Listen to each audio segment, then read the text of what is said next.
like just getting stuff out of people's hands where it's not about what is the market price, really. It's how much is it going to take for me to emotionally detach myself from this piece.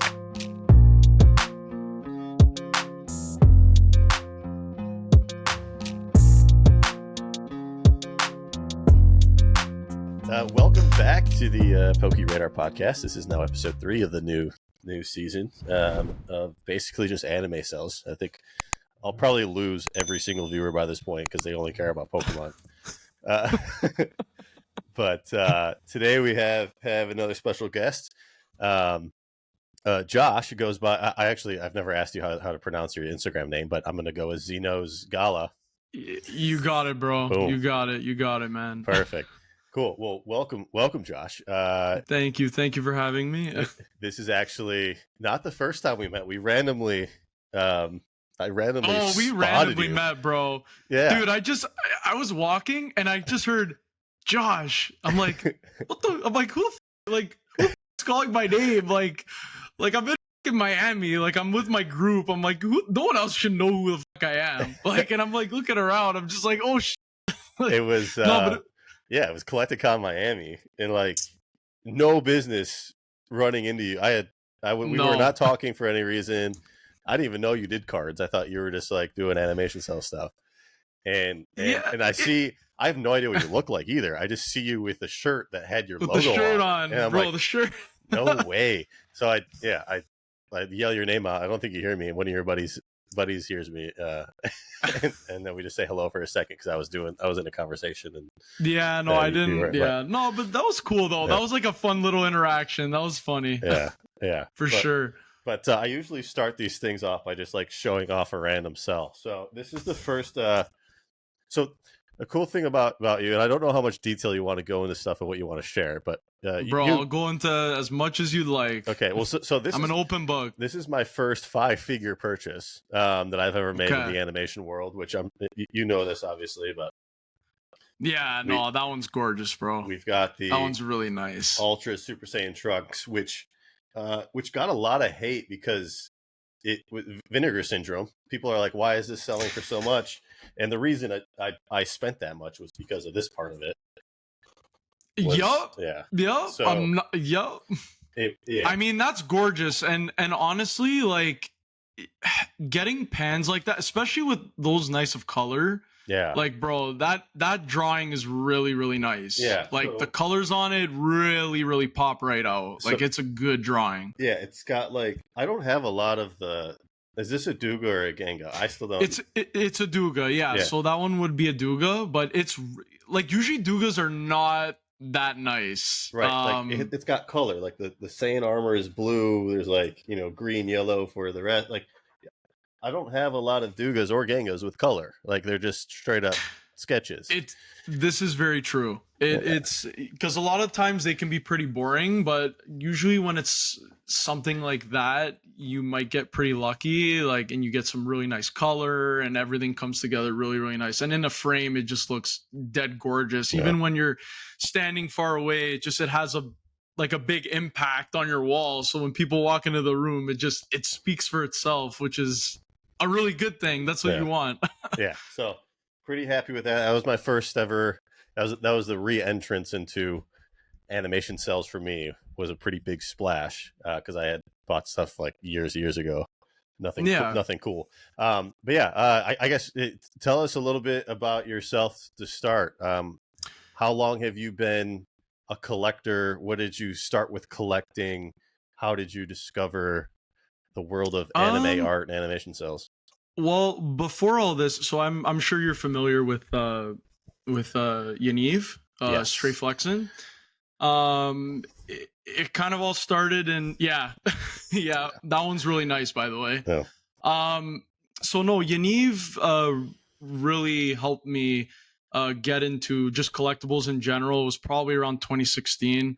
I was doing comics quite heavily, and I was buying and selling comics for about 4 or 5 years. I was traveling in the States. I was doing shows, just doing that networking stuff. That's, if you want to grow, it's like a good thing to do that. So I was doing a lot of that. And you know, I loved anime, I loved art because I was collecting comic art. At the time I was really intrigued by comic art. And pretty much from there I said, you know, like, is there like high-end DBZ collectibles? And then I looked into it a little bit more and I'm like, holy shit, you can literally own the fucking show. Like, you can own the show. I can hold it in my hands. Yeah. Like, there's nothing that could beat that. It's like you literally own something that billions of people have seen in the, like, it's just the weight of it. People don't fully grasp and understand how crazy this stuff actually is until you're out sitting on the couch with the scene in your hands and you're watching. Literally, quite literally, you know. So it really gets you. So as soon as I found that out and I knew that this was a legitimate thing that you can buy and etc., I started diving really deep into it. Around probably 2019, that's when I started going really, really hard. I sold all my books. I completely changed course of my collecting journey. Yeah. And just from there, like it was just hustling, bro. Yeah. Like nonstop trying to find collections. And the thing is like there's not many collections for these kinds of pieces. Like a lot of the collections are just completely scavenged through, and the unseen like collectors or all their collections have been, you know, taken apart and people have bought and, you know, and flipped stuff and done, because that's how it was. Like back then, there were a lot of collections that me and Eric, keyframe collector, me and Eric found.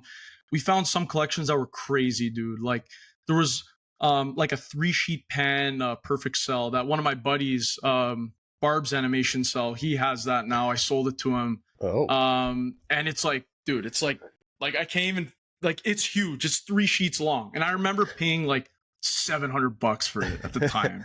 And it's like now that's like easily a 5-figure piece, like, you know. So it's interesting. And then the other thing that's funny too is the people in animation cells, like just the people that you deal with, it's a completely different game as opposed to, I'm sure, like, you know, you have your Pokemon guys, you have your comic guys, so you're dealing with just different kinds of people, and you're dealing with a lot of international people. And you know, there's like a stigma of, you know, certain, like just certain people that you deal with, and there's, I don't know what it is, because it's art and it's all one of one, there's a lot of arrogance in this hobby. Yeah. And I know that sounds funny, but it's true. There's like a lot of pride, because, you know, people like this. I was trying to get this thing for like, wait, what are you pointing at? It's cut off on for me. Oh, is it cut off? Here, I'll just, yeah. I'm gonna just bring it into nice. the frame. Okay, so you had it in the back. Oh my goodness. So I was trying to get this damn thing for years. I was trying to figure out a way to get it, and it was just like, the guy that owned it, he's a great guy. He really had an amazing collection. He sold a bunch of his stuff, but his name was Cammy. We met in person. I had to fly to Paris to pick this up. Yaniv was there with me. And there was like a bunch of other collectors that were there as well. And but it was just like a whole motion where since like maybe 2020 to 2021, I was trying to finagle this piece out of his hands, and it was just super tough. And you know, like people, they don't want to let shit go either. That's another thing. Yeah. Like just getting stuff out of people's hands where it's not about what is the market price, really. It's how much is it going to take for me to emotionally detach myself from this piece? And that's seriously what happens. And that's why people say, oh, you know, like, oh, you're crazy. You spent this amount of money on that. It's like, well, there's no way to even reference price. Yeah.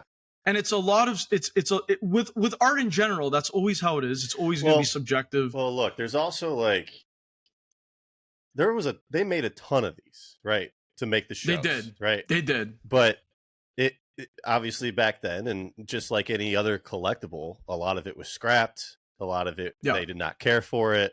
Like, that's why your cell, my cells of like the pans, they're cut, there's tape, they were not stored properly. So like, that's a reason why they're becoming valuable too, in a sense, is just like, there was a lot of it, but no one cared, so they got thrown away and they got destroyed. But yeah, I mean, it's like trophy cards in the card world of you, like, until, I mean, recently there's a lot more sales now of Pokemon trophy cards. Yeah, well, but yeah, like there's not another one of those Broly's really to go off of. Like, maybe there's with my trunks, like maybe there's another trunks pan that you can kind of work off of and be like, okay, but this one's cooler in this way and this more people want. And then there's the smaller pieces of like I've got a Pikachu I bought from Yaniv, and there's the one where he's jumping. There's a ton of those, right? That one's really nice. So like that, there are different. You can gauge. Yeah, there are gauges on different areas of it, but pieces like that, pieces like the pans that I'm buying, it's not as easy. Like it's hard to get away from people because they're harder to find and harder to get, and there's not as many of them to compare to, like you said. So it's just like, what am I willing to pay to get this? It really comes down to that, but also just for point of reference, because I think there's a big misconception with a lot of people where they might think to themselves, oh, like you said, like there's a bunch of these, or there's, they made a lot of them. And yes, it's true. There's probably about, if I'm just ballparking it, you could maybe have 200 to 250 cuts in an episode. Each sequence could have anywhere from one cell, if it's a standalone, like A1N shot or whatever, or all the way up to 10 or 20 cells in a sequence, sometimes even more. So you could have maybe 3,000 to 5,000 cells in an episode to make the whole episode. But the thing is stuff like, and this is just another example that I have here because I know you like the pans, so I had to pull the pans out. Oh yeah, the cooler. This one right here. So this is it. Like there's one of this. Like this is, like it says here, it's C1 end, which means that there's only one of these in existence. And then on top of that, if it's a really, really iconic moment and there's only one of them, that really, really, really matters when you're determining some kind of a gauge, when you're putting value together. It's tough. Yeah, there's a lot, like you said. That's a reason why I went towards pans too, is because they purposely did that with little to no motion, so that you don't get other similar, I guess, cells out there. It's true. Yeah, but no, for sure. Now there is some like nuances. Like I just learned about this one like literally 2 days ago with that Vegeta that was on Yahoo Japan, where it was perfect from the bottom up until his head. For whatever reason, his head was completely different. So I'm guessing they just redid his head. They cut off that part of it, of the original pan they made, and they probably just did like a correction layer of just the head. But that's the best guess, I would assume. They would do stuff like that. Like, for example, with Broly, like just even throughout that whole entire movie, and I mean, a lot of people don't know this, but with Broly, his hair was yellow. Like, it was not green. Like, the green came in at the very, very last second of production. That did not happen until the very last stages. And what ended up happening is they added on all these correction layers onto the original cells, because on the back of this pen that I have, his hair is yellow. You could see it. It's yellow. Okay, so that's what you meant by it. Okay. Yeah, so it's very interesting because you could see that, and there's a lot of other Broly cells. Like there was one that I picked up from Heritage. It was a really, really nice close-up. I think you can probably it was from that same auction where he was doing the peace sign. Oh, yeah. Okay. Anyways, there was a really nice close-up of Broly. Okay, so I picked that one up, and you could see there's these little pieces of hair that you could see where it's green, but behind it, that's correction layer, and he has the yellow hair. And throughout the entire movie, he had the yellow hair, but then they made that change at the end. So he had the correction layer. So sometimes people will be like, oh, but his hair looks different, or the shading looks a little bit off, or whatever. And sometimes when it comes to movies as well, there's movie filters that do exist. And sometimes the cells might look a little bit different when it comes to the movies. But yeah, typically, like those cells that are different, you have to kind of use that expertise in just analyzing, how does this piece look and why is it this certain way? Are there consistencies in other cells that exist? Like, for example, like even that Vegeta pen that we were talking about just now, that Vegeta pen, it from all the way from his neck down, that thing was dead on. Right. Like that cell was real. Yeah. Like it's a real cell. Like there's no doubt about it. But there was something weird going on with the face. I don't know what was going on because obviously I didn't have I can't hold the cell, so I can't say for sure. But there's definitely something different, and something could have been changed or whatever, like you said. But you have to. I had a decent sized bid on it, and I'm looking at it and I'm talking with people about it, and they're like, "There's just something off here." And I was So then I talked to Yaniv, and he was like, "Have you matched it to the scene?" So I went and watched this. I found the scene pretty quickly, thankfully, just because I know DBZ so well. And I found it, and I'm just watching it over and over and over again. And I found like the head was off, the proportions or whatever they did, like you can see it, watch it in slow-mo how it changed. So it was definitely, and I looked at everything. I looked at all the lines, everything, and like the shading and all that. It looked spot on. So I had no doubt that it was a real cell. But yeah, whatever they did to correct the head, they did. So who knows where that piece is or however they did it. I don't know how they did it. Well, because I mean, with pans in general, they'll do the whole pan, and then they'll keep that same shot, but then slide in a head movement or mouth movement or whatever it is. Typically, with pans in particular, you can have like we were even talking about this with the trunks. Like typically, you can have multiple pan cells of the same scene because when it moves up, there's multiple different frames. But if it's like a head motion, you'll distinctively see. Yeah. If it's like an arm motion or a hand motion, and if it's like where the pan has already stopped moving, and then you see that arm motion, like when Vegeta was like this, he makes this arm motion after it already pans. Right. So there's a chance that there's a cell that exists where it's just from like his chest up, and where there's that different motion of the hand. Yeah. So could be just standard size. Right.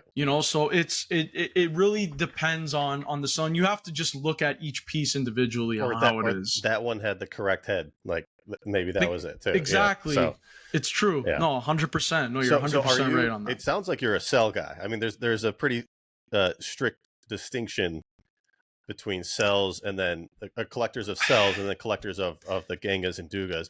I like both. I like having everything together in one, but if I had to pick, I would pick the cell because it's what I see on the screen. And I like that both from a personal like collection stance. I like the color, I like the art, and also I believe that just for future, that's where the money will go. Outside of, but the other conversation of like Gengas and Dugas is this is what was done by the key animator, the best artist, right? That's the hand, that's what started the drawing, so that's the true art, which I agree with 100%. I think that's a very valid reason to believe in that and collect it. So I would pick the cell over. Are you? Which way are you? Well, most people tend to gravitate towards. So this is how I would see it. Most people would gravitate towards the cells when they start. Yeah.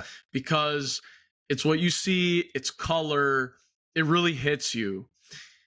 As you get into a more mature collector, and this is just for me personally, like, because there's people that would disagree with me, and that's fine. But as I matured as a cell collector, I really began to appreciate the Gengas much, much more. And I knew even from way back when, I told myself, even me and Eric were talking about this, and we said for the longest time that, and I'm sure he even mentioned this when you guys talked, I bet, and he said probably, the Gengas in the long run will really carry this special value and this special premium. Dugas are at the bottom of the totem pole, in my opinion, in terms of value. It depends on the kind of Duga it is, because don't get me wrong, there's Dugas that I own that I would value extremely high. If it's a really important scene, like case in point, your trunks. Yeah. Okay, like that's like we're making an exception there. Right. We're not saying like that we're gonna price that high because it's gorgeous and it's like, but it's true. We're gonna price high because it's gorgeous.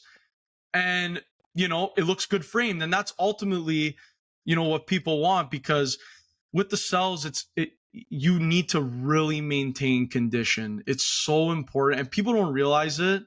And it's a little bit of a drawback for Cels, but at the same time, it's the same thing with any collectible. You have to just keep good care of your stuff. But going back to what you said, do I prefer like what do I prefer? Gengas in for certain pieces and certain scenes, and like obviously the Broly, I would say the Cell, because the Cell is like just it's just insane. Like it's crazy. But then there's some other pieces like here, actually I have one right here. So I guess there's a lot of other nuances to this too, because and I haven't been doing this as long as you have, so maybe my mind will change. Because the first thing I ever bought was a Sasuke or an Itachi, and they didn't do Cels; they only did the Gengas and Dugas, right? Yes. And I knew about the danger of owning a Cell and the vinegar syndrome and them falling apart, however they do. I didn't do enough research, so I was too scared to buy Cels. I just bought a piece of paper that'll be better. You could still get sun fading and damage it. So I kind of went the opposite of like starting with that just out of knowledge and I guess out of fear of collecting Cels. So then I got into Cels, and I am into Cels now. But if it's a Cell on its own, I find it super lame. You need a hand painted background, preferably the matching, obviously. So yeah, like a Cell with the matching background, layers and everything, top tier to me. But if it was a Cell like by itself versus the in an ideal world, we all want the matching background to our Cell. Let's be honest. Right. Okay. Like obviously if you have the matching background, it increases the value many, many times over. This is just, a common understanding in animation art, even if you're collecting Disney Cels or if you're collecting any other kind of Cell, if you have that matching background that's hand painted, it's going to increase the value dramatically. However, if you have a Cell that's a standalone shot and it's really, really nice, sometimes you don't even need a background. I think it sells better if it has a background. Yeah. I'd have to use an example to show you. So let me pull this up here. Hold on. I'll pull this up here so you can kind of see what I'm talking about. Well, like that Goku that is, the Super Saiyan from fighting Frieza, that pan. I don't think they have the background for that. Where his shirt's off, he's beat up.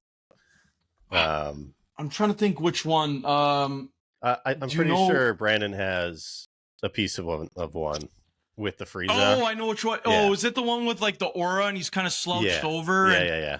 Yeah, so like that's epic. I mean, like yeah, regardless of what piece you have, background or not, like that one is crazy. No, for sure. Like, okay, like I'm gonna use this as an example. Okay, this Cell, I've had this Cell for many, many years. Okay, it's one of the nicest Frieza Cells that I own.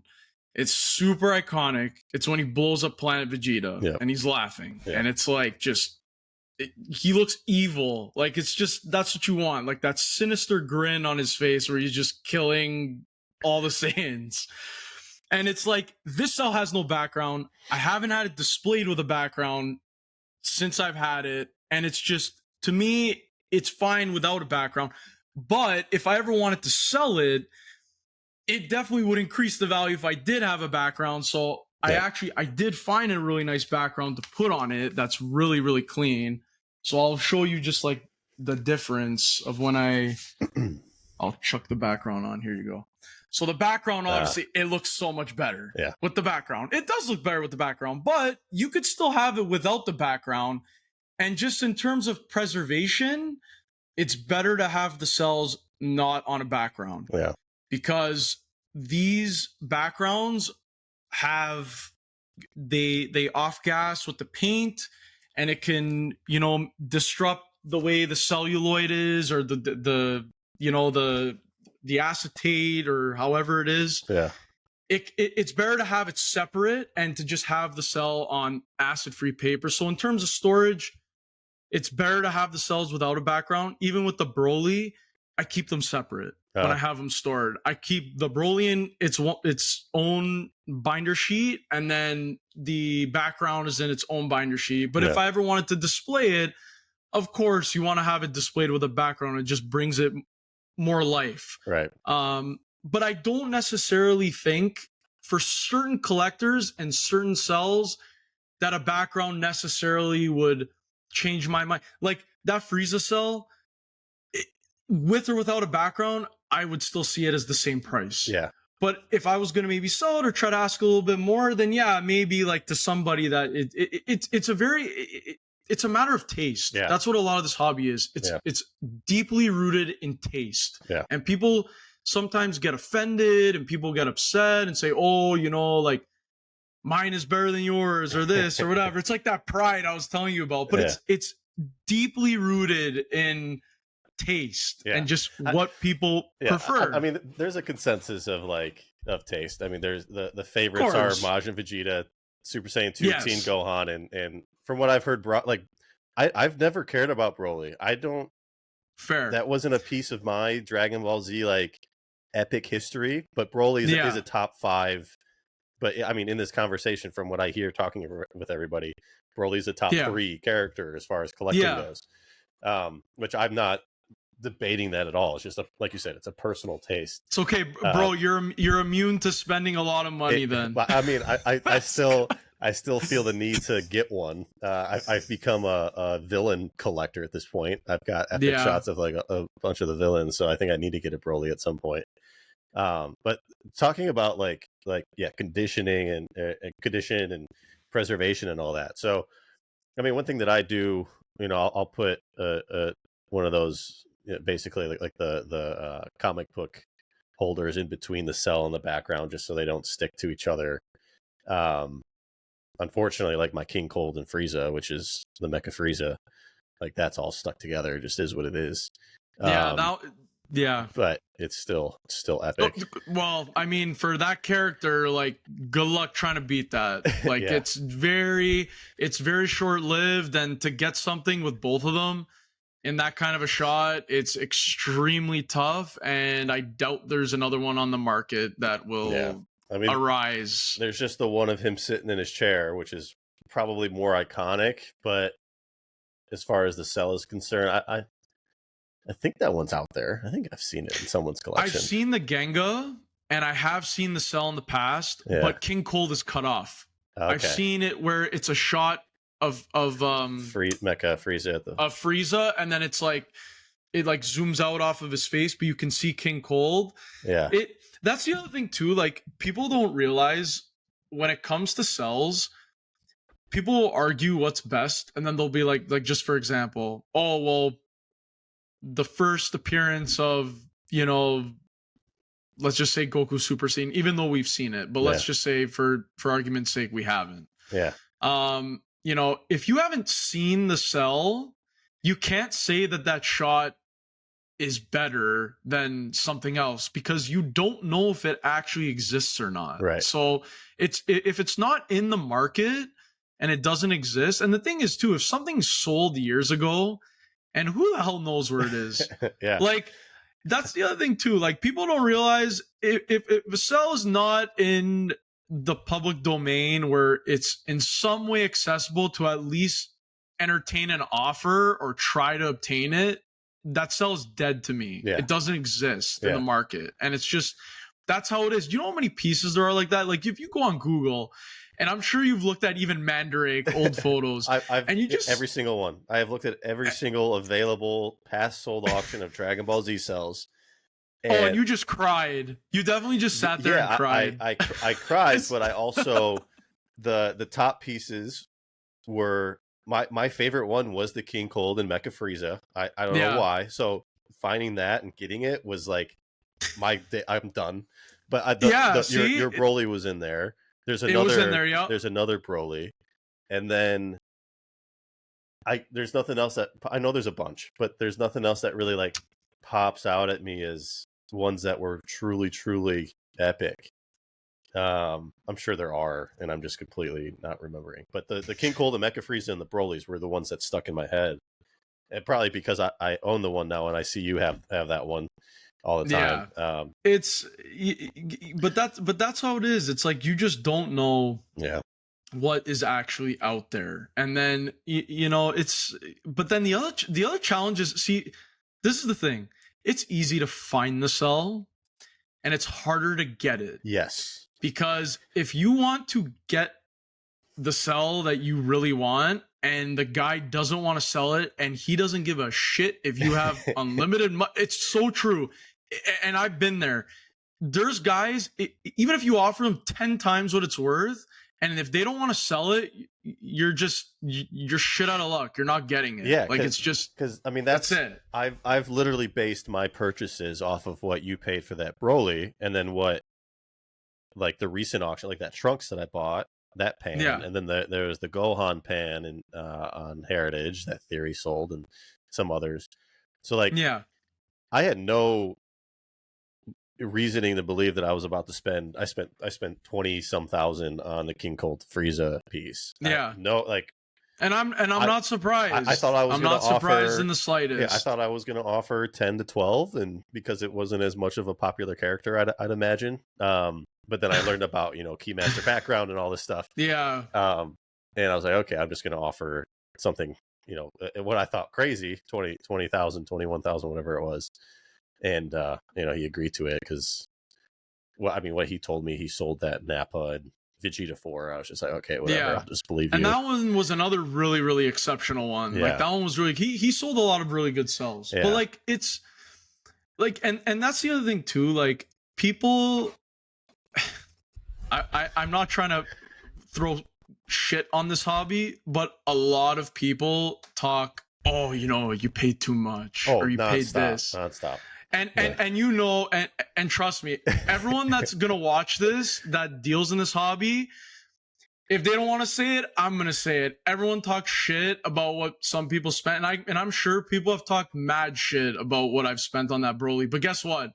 The thing is in my opinion, and this is my subjective opinion. No, people can say whatever they want. Yeah.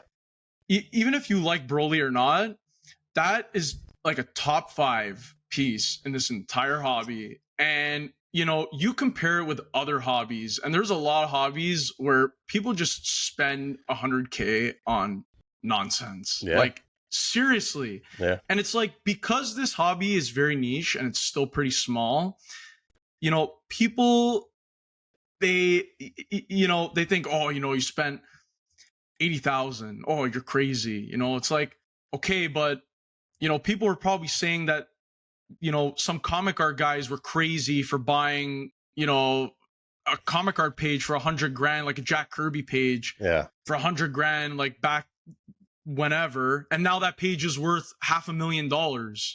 Yep. And it's like, I'm telling you right now, this is the time period that it's like super high risk, but same on the side of reward, 100%.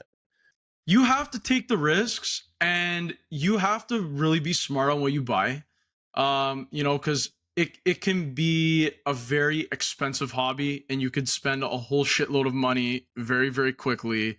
And, you have to make sure that you vet the proper pieces. And it's very, very, very, very crazy. But trust me, if people want to say whatever they want about, oh, you paid this, you go on auctions, and I just think to myself, I say, okay, well, if this Goku, like, for example, okay, like, and I know you've checked some of the recent auctions. Yeah. There's like some yard rat selling for like $6-7 grand. Okay. I was going for that one, but okay. But here's my point. If I took 10 of those yard rats and someone said, I'll give you 10 of these for your Broly, I said, bro, I wouldn't even take 20 of them. Yeah, because that's how I think about. That's how I rationalize it. Yeah, 100%. Like, I mean, that's how I do it in Pokemon too. Is like people spending, what is it, 10K for a Mario, Luigi, Pikachu. Yeah, I'd rather have a Snap Articuno instead of 7 of those, or whatever the value would be, right? So it's something you learn. Like you said, it's a maturity thing as far as collecting goes, and it's also, a lot of people don't get to that. Like, we probably sound snobby talking about the amount of money we've been paying for Cels. It's also just like, when you get to that point, I have no business getting to this point financially in my life. It just happened because of collectibles. Collectibles has changed my life financially. Everything I've done, my house is paid for by collectibles. Everything is because of collectibles. That's awesome, dude. I lucked out, right? But Amazing. also had the balls to truly put everything into it. So, you know, I don't shade anybody coming in who had money prior or anything like that. I think anybody getting into is great and taking the risk and enjoying it. Like, do you? And like, yeah, it's whatever. But it is definitely that point, that time period right now where, you know, we're not first, we're not early by any means. Like, no, like you said, definitely not. You look at Mandarake auctions and you see the same stuff sold for, I mean, the King Cold sold for half the price in 2017, 2019, whatever it was. It sold twice. Yeah. It sold twice. And the first time, it sold for more. Yeah. It's like, but, and again, it's like, look, going back to what you said, at the end of the day, I think it really comes down to who you are as a collector. Because there's people that are good-hearted collectors, like real collectors that want to see stuff grow and want to see stuff do well and want to see other people do well. And obviously you want to do well as well. Yeah. But, you know, there was, you know, I'm not going to say any names, but this is just my opinion. There was this, like, gatekeeping that was going on I'm not even kidding you. There was like this gatekeeping of this hobby for years, and people did not want the prices to go up because of this very reason. Because guess what? Even me, myself, I can't buy some of this shit that's on auction. It's so much, because like you're spending at least $5,000 if you want anything good. Yeah. Like that's typically like how it is right now. Yeah. As far as like iconic, you can still get great looking shots of your favorite characters for a few hundred, a few thousand. Yeah. Like it is, sure it is a hobby just like Pokemon that you can be involved in and not spend a ton. Like you're not going to get for sure the best of the best. You're going to you could still get awesome shots of your favorite characters and collect it by, you know, but yeah, so that's just another thing to clarify. It's just that, because that's what happens in Pokemon. Everyone wants to complain about scalpers and all this stuff of the new product. It's like there's plenty of other things that is a lot cheaper that you could have bought or you can buy right now and enjoy the hobby if you want. But it's all about the money. I mean, just to lightly dab in on that, it's very true. Like even the newer stuff right now, like I mean, like I was in Pokemon years ago and then I just punched the air. And I'm just like, oh, like I wish I just kept some of those gold stars that I had. And I'm looking at what the 10s are selling for, like the Dragon Frontiers Zard. I'm just like, dude, crazy. I'm like, I wish I just had kept my PSA 8 that I bought for 1,500 US. Like, you know, like back like 5 years ago or 3 years ago, whatever it was. But you know, hobbies evolve. Collectors evolve. Yeah. And you know, this hobby is evolving for animation art, and I see a big surge of interest that, you know, more and more people are going to, you know, really grasp onto and be like, okay, this is really, really crazy stuff. Like I was saying before, you're physically holding in your hands an iconic moment that millions and millions of people have seen. And like the weight of that, once that weight is realized, I think that's when the prices are really, really going to get crazy. Yeah. And it's for art. The high-end stuff. It's legitimate art. Like there's no denying it. You know, people have always tried to say cards are art too, which I agree with, but they're also different. You know, it's not hand painted. Of course. There's way more of them, but it's a copy of a piece of art, right? But yeah, this is like true art. So, yeah, man, it's really cool. I'm excited about it. I am worried about the condition and storage of everything still. I'm trying to figure out the best case for all of it. I've been playing around with a lot of different things. You know what? That's actually a good topic. So what I'll say about that, because a lot of people, like you said, they do get scared. They say, oh, you know, like the condition isn't like, or the condition, it'll have issues in the future. Yeah. Listen, I've had Cels for 5 or 6 years that have still been in my collection since I started, and they're in great shape. I've maintained them. I've just, and it's literally like people think, oh, you gotta like do this and do that. It's very minimal effort. All it does is it takes, just don't put it in a high humidity place, because that's going to really royally F you over, because the high humidity is what absolutely accelerates that vinegar syndrome. That's where I'm struggling, actually. So what's high humidity for these? I would say, like, if you have stuff stored in room temperature, you're good. I don't know exactly what that number would be, but just whatever room temperature is, and it's just, cool. Like, it's not going to be super like musty or whatever, because that's how a lot of the cells were stored by Toy, and the whole result of that. So I'm going to give you a little. Well, plus they're let's start. Yeah, start from the beginning, but plus they're stored for like 20 years there. But yeah, exactly. So, I'll give you a little bit of insight here. So this is just from what I know. There's some guys that I've known in this hobby that have been collecting since the 90s. And from what they've explained to me is that pretty much Toy had warehouses, and they kept all their animation like archives in these warehouses. And you can imagine, like, that's super crazy humidity in there. Yeah. And you're just like, and then on top of that, if you have 3,000 cells an episode, and then you have Dragon Ball, Sailor Moon, Dr. Slump, you have all these different series, you have hundreds of thousands of cells that are just stored. Yeah. And it gets so crazy where, the fumes from all that actually becomes super dangerous, and you can't store that shit in there, because if someone lights a match in there, that whole warehouse is going to blow the hell up. Yeah.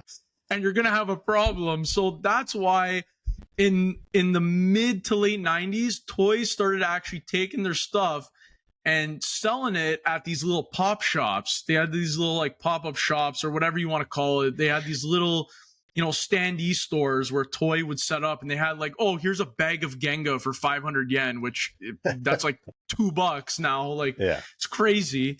So, I mean, they would do that stuff, and they would sell it. And that's how all this shit got out in the market. And it's just crazy. I haven't heard that, but yeah, and that's how a lot of this stuff got out on the market. And that's why you'll see some pieces, they'll have like a toy a sticker bag, and a toy sticker. Yeah, because those actually came more than likely, if they are in the bag, they probably did come from that little pop-up shop, and they would sell these things for nothing. They would sell them for $10, $20. They would give them away. Crazy. And and that's why they had to get rid of them, because it was a super big safety hazard. And so now that collectors have them, obviously we want to do our due diligence now in taking care of these historical artifacts. And that's our job now. The onus is on us as collectors, especially we're spending a shit ton of money on this stuff. It's scary. So I'm 6 figures deep into Cels now, and it's like, I believe you. and I struggle a lot with humidity here in Seattle. So and there's a ton of things, like you can buy super cheap humidity test strips and acid test strips and all this stuff to make sure. And I was playing around with it a lot yesterday, and the humidity is bad. Like it's not like alarming, but it's like, okay, I need to figure something else out. I'm looking at like a wine storage facility. I'm looking at other things to like put this stuff. A dehumidifier is really, really helpful too. I've got 2 of them in my room, but it's still like, it's tough still. So it's still, I mean, out here in Canada, it's not as bad because we get the like 8 months of the year. It's just bullshit weather here. So I mean, but it's good for Cels. So. Well, just the summer. Just the summer is bad. So I literally need that storage unit for the summer, like right now. Yeah. And I need to take this stuff off the walls and just put it there and just deal with not having it for 2 months or 3 months, and then I can bring it back. But yeah, I mean, that's the other thing too, is like you just don't want massive swings of temperature and humidity. If it's if you let it settle, essentially it's the paint, right? If you let the paint settle in a higher humid facility, like it's not great, but it's also going to be fine as long as that's swinging back and forth like crazy. Yeah, you want to try to maintain it as much as you possibly can, like that's for sure. But I want to kind of shift this conversation to one interesting aspect of my collection, which Brandon has Bronomath has Yeah. really gotten me on this. I still gotta get him on here too, but yeah. Oh, dude, I'm sure he'll give you a field day, bro. He has so much cool stuff. No, Brandon's super cool. You know what? Give me 1 second. Let me just grab it. It'll take me 1 second. Yeah, I just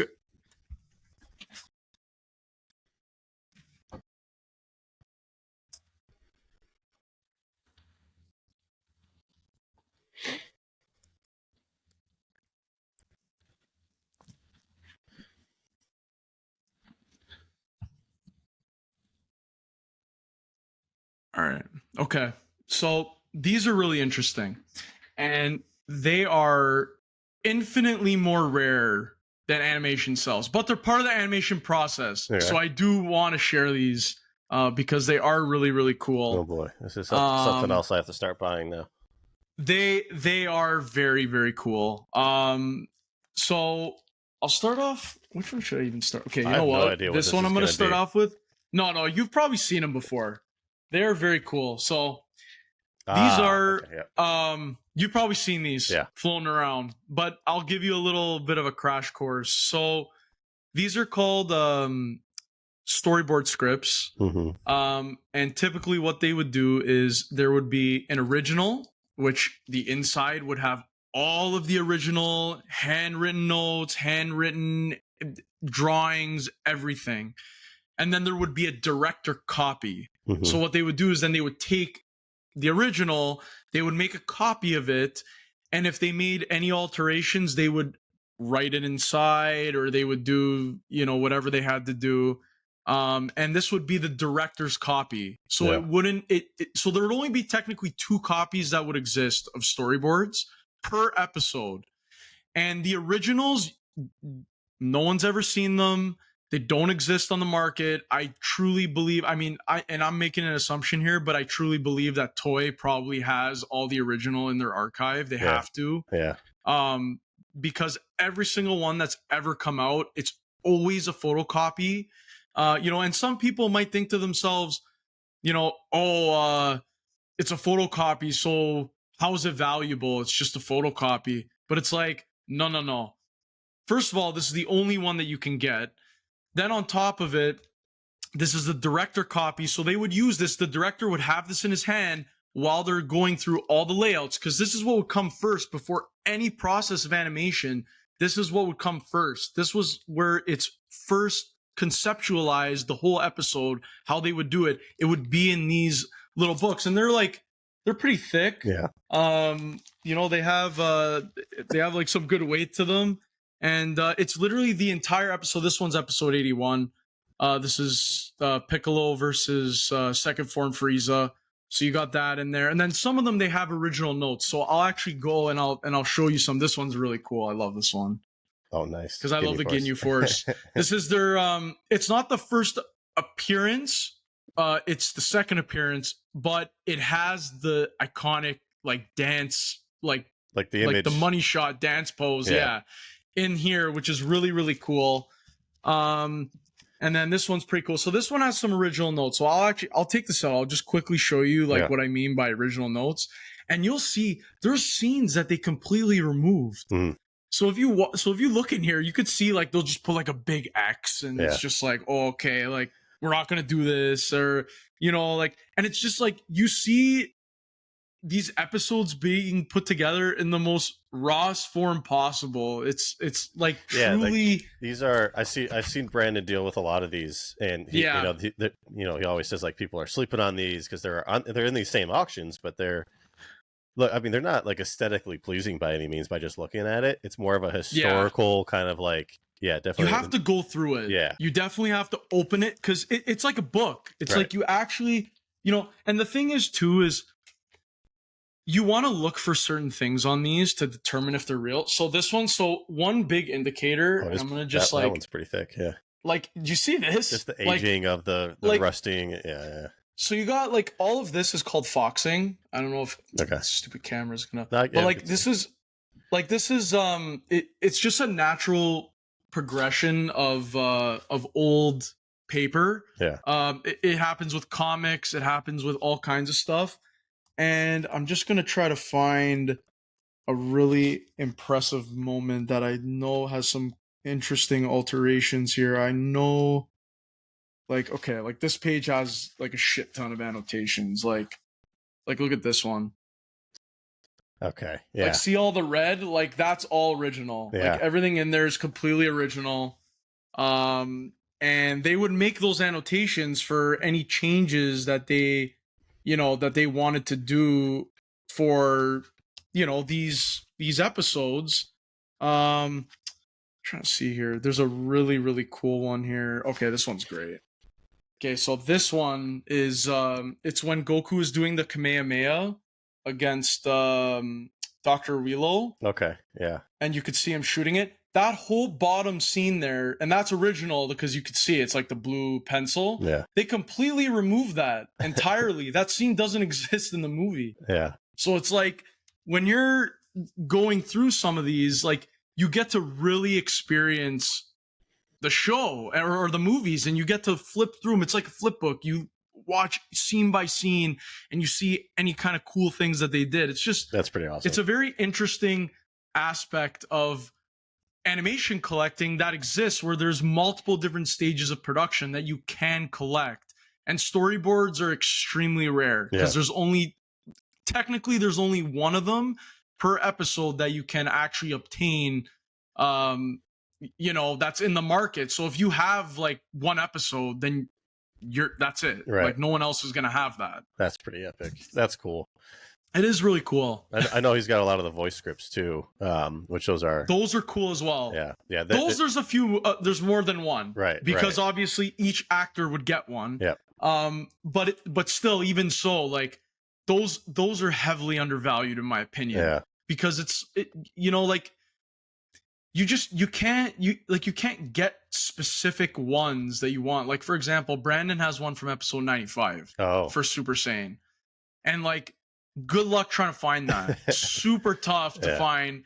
And even on Mandarake, there was some for there was a Fusion Reborn voice actor script that Brandon won, and he paid almost $2,000 for this thing. And it was a voice actor script, and people would say, oh, voice actor scripts are only worth like a couple $100. Like, no, they're not. Like, if it's super tough, or if it's a tough movie, or if it's a tough episode and someone really wants it, like, those prices are going to get high. And it looks really cool when you put it together with with Cels from the episode, or that iconic moment. Exactly. It's like you said, it's like you have all the pieces that just go together, and it's just really, really cool to have that. Like, that's just my personal view on it. Yeah, no, I agree. I mean, 100%. I think it's pretty awesome. He's got some from like Pokemon too, which is pretty cool. Yeah, there is some Pokemon ones. He sold me a few Pokemon ones. The Pokemon ones are pretty cool. They're it's the same thing. They're pretty tough to get, but I mean they are out there. It's a cool item to get signed to by the voice actors. You know what? It's funny you said that. There was one. There was a storyboard script. I don't have it here because Brandon has it, but it's of episode 72 when Ginyu has Goku's body. Oh. And the voice actor, the Japanese voice actor of Ginyu, is doing a signing for like some company that does private signings or whatever. You have to pay them, and then you send them the piece. And so I'm actually going to get him to sign that storyboard script on the cover in like a nice purple or magenta. It's going to look really, really cool. So I'm super hyped about that. I was talking with Chris Sabat, the voice of Vegeta, the US voice of Vegeta. Asking him a bunch of stuff, and he said that the English scripts, they don't really exist. Like, they just don't have them anymore. So English scripts are possibly harder to find, at least for Dragon Ball Z. Probably. I've never seen one. Yeah. So that was interesting to find out. It was probably like the way that the Japanese ones are done, how it's, they got the nice imagery on the front, and it's like it's put together. It's like respectful of a workspace. I don't think it was the same case with the English side. No, it was just pieces of paper. Just these guys were just throwing some shit together and just yelling into the mic. Like, that's what they would do typically back then, I'm sure. And but that's kind of cool. That's a cool that's an interesting detail that is kind of cool to know, because now we know that there's only the Japanese voice actor scripts and no English ones. If they do exist, like, they're probably in the archives of not Funimation, Funimation. or Yeah, now Crunchyroll. Crunchyroll now. Yeah, so that was kind of interesting to hear. So if any English ones pop up, you should probably just snag it just in You case. want to snag those. Yeah. But yeah, man. So yeah, the animation cell stuff has been taking over my life entirely. I absolutely love it. And now, after talking with Keyframe, with Eric, which I stopped recording, and then we started talking more, and he started to go into detail a lot about really cool stuff. I wish I recorded it, but he showed me that website where you can go see every episode, see all the credits for the key animators, all the different animators. I think it's like Kasenshu. I forget the name of it. I know what site he's talking about, and you can like because the thing is people don't Kanzenshu.com. Yeah, Kanzenshu. Yeah, you can really dive in and see like in depth who worked on what. Yeah, and that's why and that's what makes Genga collecting so great, because when you're trying to authenticate a Genga, even, let's just say, or you want to confirm something, it's like a signature. When you look at a certain style of an animator, it's very, very prevalent who drew what. Yeah. Like you could tell right away. If it was drawn by a certain guy, it'll be evident of, this guy drew this, or, this animator drew that. And if you look and you see him on the credits, that's even giving you more of a reason to believe that. Yeah. There's some time, or there's in some cases, animators are actually not credited. Mm-hmm. I've had that happen before. I've seen it. Specifically, I think in episode 103, I forget the studio's name, but there is an animator named Naoki Mirahara, which his Genga is gorgeous. If you look up this guy, bro, his Gengas are off the charts. Like if you have any Genga from Naoki Mirahara, it's worth substantial money because it's just insanely gorgeous. And he was not credited on episode 103. And he did some of the best shot, and he only did like actually a little snippet at the end of that episode. He worked on like maybe 30-40 cuts. Mm-hmm. At the end of 103. It's like when Goku and Frieza are really going at it, like right before Namek blows up, so it's pretty intense, but he did some really, really great stuff. I think he did. He did the shot of the Ultra or Super Saiyan Goku in the hyperbolic time chamber that I want. I'm just googling him now. Oh, you're just googling? Yeah, no, but he's gorgeous. Like if you look him up, it's like good he's work. Like it's so I've got two pans of Goku. I've got Super Saiyan Goku from when he's fighting Pikkon, and then I've got the Spirit Bomb Goku against Boo. Yes, the one against Boo, gorgeous. Whoever animated it, drew it, it's fantastic. It would have been Yuji Hakamada, and then for that, and then the one that did against Pikkon, it is the derpiest Goku. I hate it, but it's on an ultra rare. But it's on an ultra rare, so it's had to buy it. It's on an ultra rare, so it's like that's why I bought it. But it is the derpiest Goku, and it's just like, come on, guys, you have a shot. You know like what this. though? It's Yukio Ebisawa. Okay, just do it right now so you can get the laugh. Go, because you're googling. Yeah. Google Yukio Ebisawa. How do you spell? And look up his name. How do you spell the last one? Ebisawa. E-I-B. Got it. Okay. Yeah, like you'll just see like he's kind of ass. Oh, the Vegeta he did the forehead on Vegeta. He has a very pointy style. His like, all their heads are like thin and long. It's like very pointy. It's like the necks are like this, or like the feet are like this. Like it's just it's like a. But that's the thing that you pick up on when you collect Cels, because you get to really see and examine the style of all the animators. Like that's hilarious. If because we're talking about this, let me see. Yeah, that's like where that was like Vegeta first turning Super Saiyan. This is okay. Like I hate that style, but it's like, iconic. Like it's a big part of. Okay, this is an example of something that looks pretty derpy. Like this is Taichiro Ohara. Okay, he did episode 105. This is when Goku's about to kill Frieza, though, right. Or well, quote unquote, kill him. But it's just it's an important scene, but the drawing is not as beautiful. Yeah. But then if I go to this and I show you like this, for example, like Yamamuro's work, Tadayoshi Yamamuro, like his work, like Oh yeah. look at this Frieza, like you could see all the details in his face, like even here in his neck. Yeah. Like it's just gorgeous. You everything can, just looks dead on. You can tell like which episodes they had more time to work on, and they used those artists probably. It's, you know what? It's not even necessarily the time. It's just the animator and the quality that the animator is going to put out. Yeah. Like you have certain staples, like, and I'm sure you're familiar with it. There's an episode, it's episode 232 specifically, but when Goku and Majin Vegeta are fighting, and it's like one of the nicest animated sequences in a Dragon Ball Z fight you'll ever see. Yeah. It's like when they're just going at it, and it's just animated so well. He's like, he slips his foot by Goku's head, and then they're both falling down at the same time on the angle, and they just give each other that smile, you know, like of that same pride while they're fighting. And that's just like a peak Yamamuro scene that he animated like fully himself. And I can only imagine how insane the Gengas from those moments would look. I bet. Just like, they talk a lot about the fight between like Kid Buu and Goku. There's just like there's some epic animation during that fight.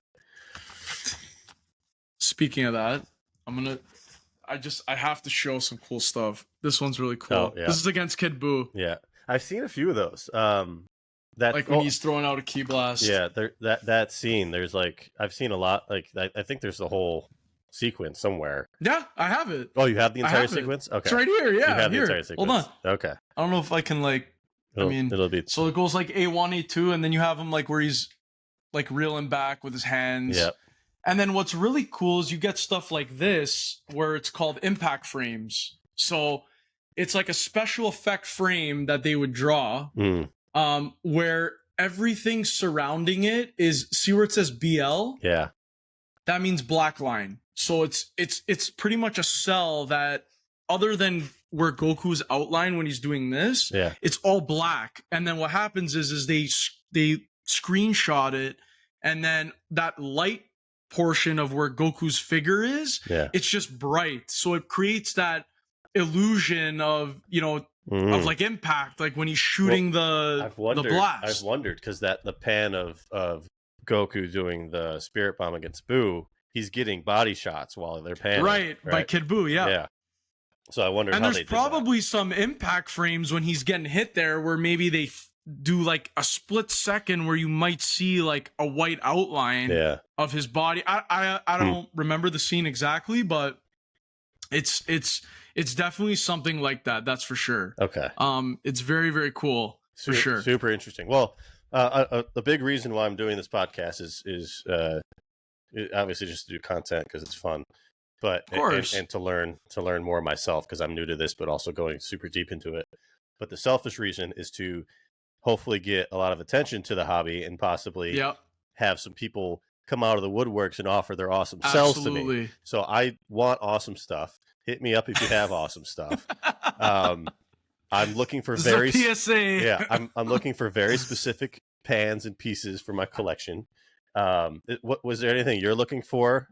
Like, you know what? I know this sounds a little bit arrogant, but I'm like just super content with what I have at this moment. Awesome. I just feel like right now, because I've done this for a while, and I mean, obviously, because you've just kind of started, so you have this bug where you need to fulfill your needs at this moment, which I totally understand. Trust me, it happens with every collectible. Like you get into it. It happens with.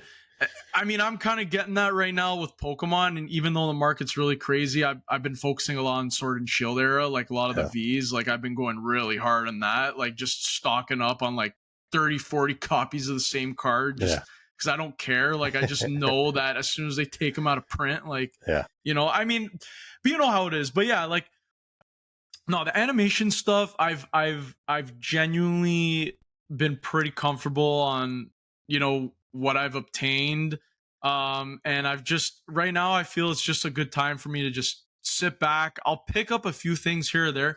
I just picked this up. I actually owned it previously, And then I gave it in part for trade towards the Broly cell. And then I really wanted to get it back, and I was trying to figure out ways to get this thing back, and I finally managed a way to convince my buddy to give it back to me. It's really cool. It's something you definitely don't see every day. Nice. It's when, I don't know if you see Frieza here, but it's when he's making his wish to the dragon, like when he's asking to get eternal life, but he doesn't speak in Namekian, and then Dende just cucks him out of the wish. Yeah. And it's just super, super cool. And you don't see Gengas of Porunga or just even the dragons in general. They're typically very, very tough to find. Yeah. This is really, I'm going to be honest, this is probably one of the only Porunga Gengas I've ever seen come up to the market. And it's just, it was one that I had to privately source from some guy that had it in Italy. Yeah. And, you know, he just had it. And I was like, are you going to sell this? And it's super cool. I cracked and finally went for the dragon from Yaniv because I told myself, that one's good. Like it was tough because the people who had any dragon shot, they're all big because the dragon's huge. They're just so expensive. And they are. It was so hard for me comparing it to iconic characters and just like, is it worth it? And I finally caved and did it just to do it. It's on a good scorecard too. Yeah, it's Dragon Ball. It's Dragon Ball Z. You got to have the dragon. Yeah. So I got Shenron. I have been interested in finding a Porunga pan. If you want to, I got to go back and look and see if what they look like if it exists. There's you know what, and that's somebody the thing too. Somebody has the layout of that shot, the Shenron that I bought. Someone has the layout. Yeah, you know what? I actually had that at one point, and I sold. I think my buddy Luke has it. Yeah, I think you're. Yeah, he has that layout. That layout was really nice. The dragon is like it's one of those few things where certain characters are extremely tough to find. And there's obviously kind of debate on what character is the rarest and what character is the toughest to find. Do you want me to show you what I think the rarest character is? Yes. I have one cell of that character as well. Yaniv would. He talked about his Hitler. Oh yeah. Oh, that's like dude, that Hitler is like impossible. That's probably is one of the rarest, if not the rarest.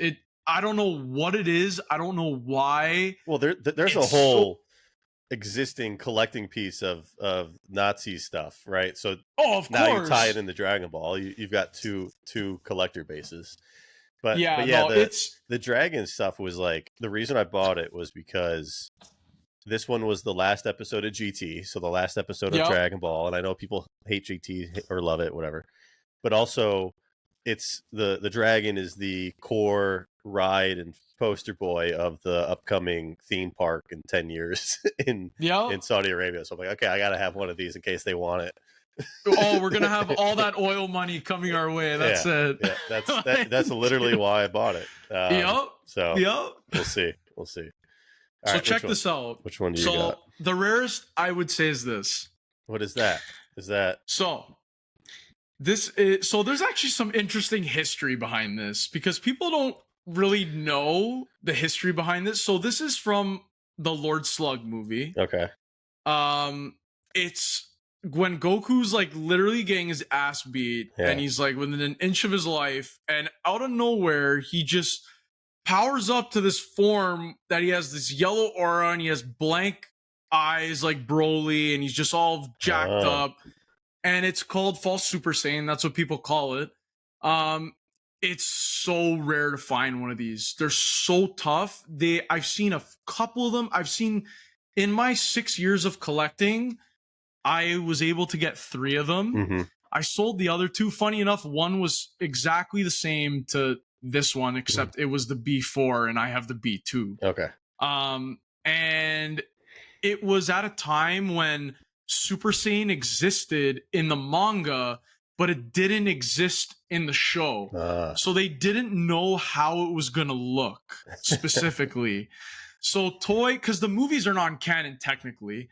So because the movies are non-canon and Toy had a little bit of free reign to do what they wanted, they did this, and it's on screen for less time than Gogeta. It's about 60 seconds.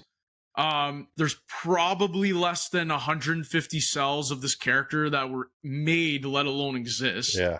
And it's just one of those odd rarities where it's like, technically, this is the first time Super Saiyan is conceptualized in cell animation because it predates episode 95. Okay.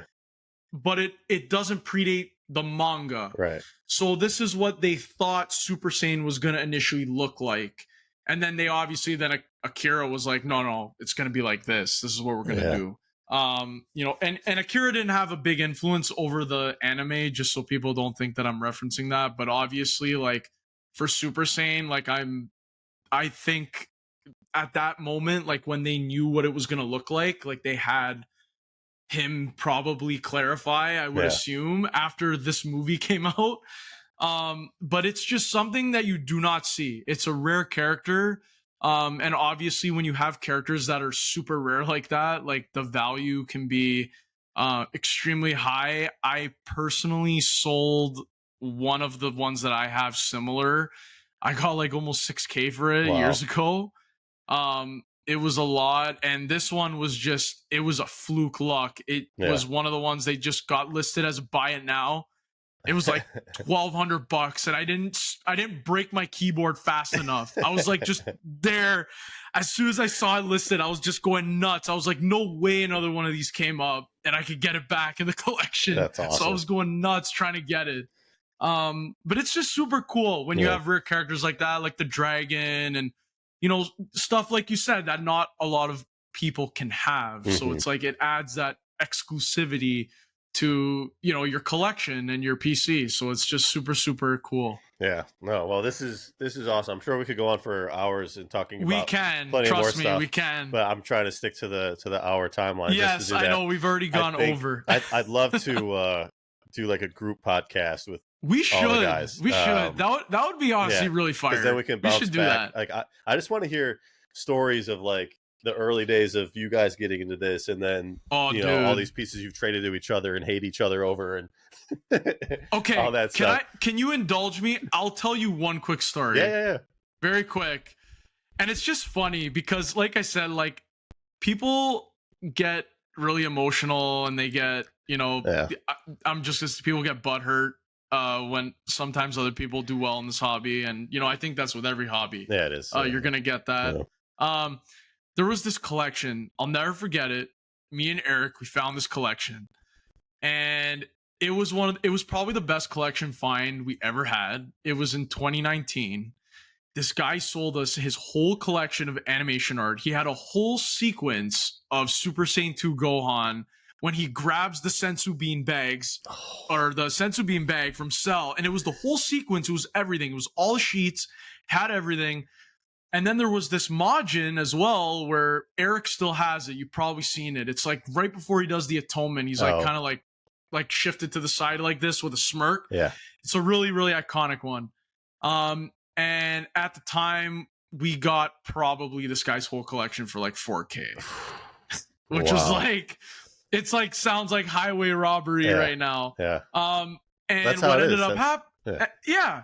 And what ended up happening was, me and Eric, obviously at the time, we didn't have, you know, the means to buy like we do now. And obviously, so what we would do typically is we would split sets. And some people think that that's sacrilegious, but guess what? If we're in a hobby that's super expensive and things need to be pieced out to make sense in terms of value, I know you see it on Yahoo. People will piece out Gengas sets and sell single sheets. And then next week they'll post another sheet, and that same sheet will sell for like $2,000 a sheet. Yeah. And it'll just, people will do that because there's more value. That's why people cut uncut sheets, so they can sell each card in there. So there's a ton more value there. More people can have a piece of the collection. You know, it's exactly. Yeah. And that's unfortunately what it was. Yeah. And anyways, this guy, he was from Australia.